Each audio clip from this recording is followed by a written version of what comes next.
it's extremely complicated things, and this gap emerging between the far right, or whatever you want to call them, kind of unhappiness with the mainstream, and mainstream kind of committing themselves to being kind of unequivocally pro-Ukraine. I think this potentially creates problem down the line, particularly in France. Firstly, then, Alexandra, I wanted to talk about how significant this peace summit could be. Well, this Space Summit could be significant, but probably for different reasons from what the organizers are expecting it to be. And I think what the organizers are expecting, and the office of the Zelensky, the president of Ukraine, is came up with this idea to have this grand peace conference where the Ukrainian peace plan, which essentially means unilateral capitulation of Russia, is endorsed by every world leader, particularly the Western leaders, which more or less endorse it, but also, most importantly, of course, the global South, particularly China and India and others. And that would seem like a pivotal moment in the sense that the world leaders, world majority, everybody agrees that there's only one way to end Ukrainian war. That's on Ukrainian terms, which essentially unilateral withdrawal of Russian troops, and it's paying reparation to Ukraine. Now, that is not going to happen now, it's clear, because the leaders which they wanted to attend, so particularly the Chinese president, Xi, the Indian Prime Minister Modi, and pretty much all other major players of so-called Global South are not attending. So in that sense, it's going to be failed. Now, equally, the President Biden himself is not attending either. So the Vice President Harris is coming instead. So what you see is essentially is a much lower profile event, which will probably be attendance of the usual suspects, pretty much people who already agree with Zelensky's points, issuing another communique, and that be it. So it's more significant for the sense that it's not going to be kind of a pivotal point in any sense. It will be just a continuation of what has already been happening. But at the same time, that is not what Ukraine needs and wants. And that really poses a very significant problem for Ukraine now. That where it goes next. If it's a peace plan, which a lot of hopes been, which I think was very naively put onto this summit, things like the war don't end the way it was conceived by Zelensky. Where do they go next? And that's very, very kind of big question, which I think they haven't started really dealing with yet. The organisers of this summit in Switzerland have been talking about developing a framework for future talks, which will involve Russia, because, of course, these talks don't involve Russia. Can you see that happening? Can you see this framework that maybe Russia would want to get involved with coming out of these talks at all? Well, one of the reasons why the Chinese in particular rejected the invitation to come was because only one party was represented there. And whatever next peace talks happen, which I think everybody agrees that will have to happen at some point, I don't think this platform is going to be any of use of that, because essentially it will have to be started from the blank page, where Russia is a full participant and goes there without this idea that there are some kind of preconditions already agreed beforehand by everyone else, and they just present it to Russia as a fait accompli. That's not going to happen. So whatever the talks are happening, it would not be in Switzerland. It would not be based from these peace talks. It would be something else. We're talking about the Istanbul talks, which were happening in the spring of 2022, which led to some preliminary agreement, which the Russian officials have been kind of touting as a potential basis for a future settlement, which includes official neutrality of Ukraine, which, so far as we can tell, that was one of the major agreeing points of agreement there. But the point of idea of current summit in Switzerland, where Russia first it kind of withdraws completely, and then we talk, is simply a non-starter. And I think it's pretty clear, been for a while now, that it's not going to happen like that. But nevertheless, they're proceeding with it, which I would imagine would be the last kind of attempt at this kind of diplomacy, maximalist diplomacy from on the Ukrainian side.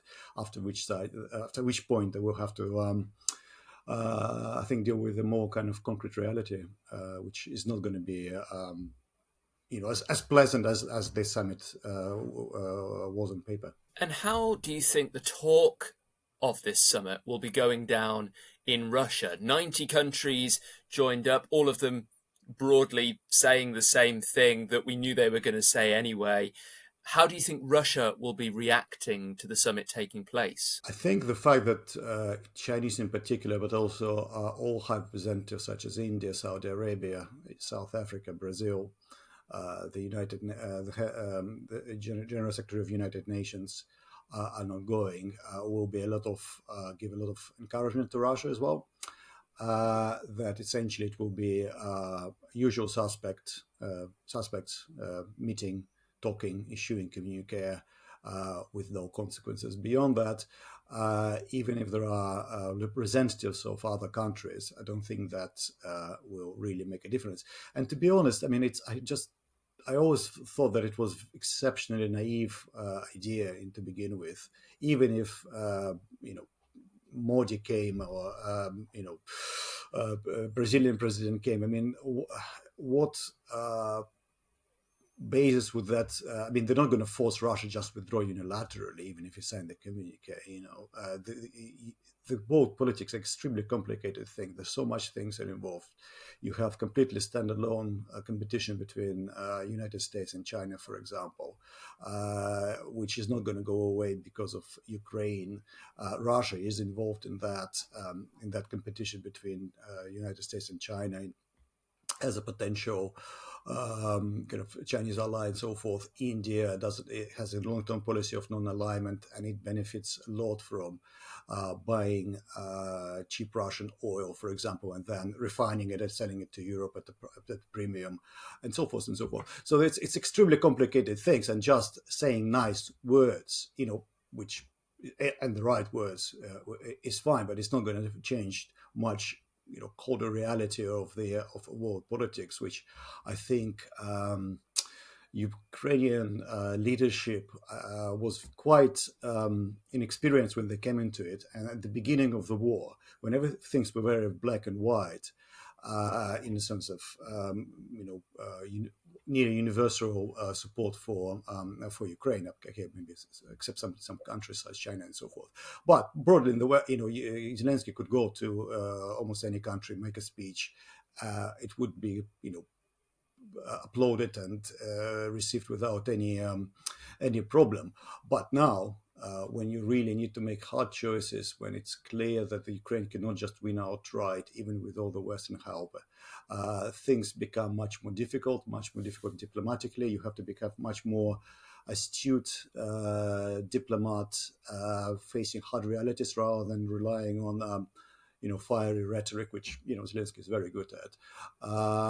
I'm not sure they quite understood it yet, and I think this summit will be probably the last attempt at having this broad coalition based on beautiful ideas rather than hard realities. I want to talk a little bit about the fallout really from the European elections, the EU elections. They've seen a strong showing for parties on the right and the hard right. What, if anything, do you think that might mean for attitudes towards Russia in those countries, and then, of course, support for Ukraine and the ongoing war? Well, it's a very difficult question. First of all, of course, European Parliament has very limited powers. It can't propose legislation. It's still dominated largely by national parties and so forth. But in individual countries, of course, the support for the right is increasing in quite a lot of Europe. Well, yes, and if you look specific countries, of course, Hungary has always been very staunchly anti-mainstream consensus on Russia. You have Austria, Netherlands, but of course the biggest one is France, and French president been increasingly kind of hawkish on Russia. Talking about sending troops there, sending instructors, giving more weapons and so forth, getting a deeper involvement. And then he has been trounced in the polls in the elections, where the Marine Le Pen's party won double what Macron's party won in elections, and she's very much the opposite of the Macron's and Russia's policy, in the sense that she wants to have immediate peace talks, ceasefire on the line of separation, etc., etc., etc. So basically, France is absolutely essential here, I think. Plus, of course, they're having also national elections as well, which Macron called for whatever reasons. I'm still trying to work out why. But anyway, this is the prominent. The key is that you have a mainstream European leaders. When you look at the Ursula von der Leyen as speech saying, for pro-Euro, pro-Ukraine, pro-growth. Ukraine became this sort of consensus issue for mainstream elites in European Union, but there is evidence from the polls that consensus is not as widely shared among wider public. In itself, election is not going to be decisive in that aspect, but particularly in France and further on going forward, particularly when you start talking about the implications of Ukrainian joining European Union. We're having farmers protesting, Polish farmers closing borders with Ukraine and so forth. And then you have, I just don't understand how they're going to kind of square that circle of, admitting Ukraine and keeping key constituencies happy at the same time. And there's not been discussion about that at all, so far as I can tell. What is the implications, specific implication, particularly in economic sphere, but also in political, about somebody who's such a big and very poor and destroyed country joining the European Union? What would it mean for the European project when it's also have unhappiness about financial transfers? You have very kind of strong disagreements about whether they should be raising common debt, for example, which was one-off for the for COVID recovery, whether that should be repeated, whether it should be repeated for Ukraine and so forth. It's extremely complicated things, and this gap emerging between the far right, or whatever you want to call them, kind of unhappiness with the mainstream, and mainstream kind of committing themselves to being kind of unequivocally pro-Ukraine. I think this potentially creates problem down the line, particularly in France. And just finally, Russia's announced further territorial advances in Ukraine today. How weak a negotiating position is Ukraine in at the moment? Should there be peace talks? It's a very difficult question to say. The Ukraine's big hope was a major counteroffensive last year, which failed. It's very doubtful that we will ever be able to gather enough forces for another one like that. Simply because all the talks, even about from the United States, after $60 billion being committed, that's enough just to keep Ukraine sort of in the current shape. To rebuild it for another offensive, you have to kind of increase that amount several times over. That's very unlikely to happen. So plus the mobilization issues and so forth, you have a very kind of fraught political situation at home for Zelensky. There are kind of frictions within the Ukrainian internal politics as well, which kind of has been kind of marked by the war, but they're still there. And yeah, very unclear prospects. At the same time, you have Russia's having offensive, but there's no major breakthrough, and it's unclear whether they will ever achieve a major breakthrough, and what sort of price they're paying. You have it's all very kind of covered in the fog of war. But yes, Russia is on the offensive.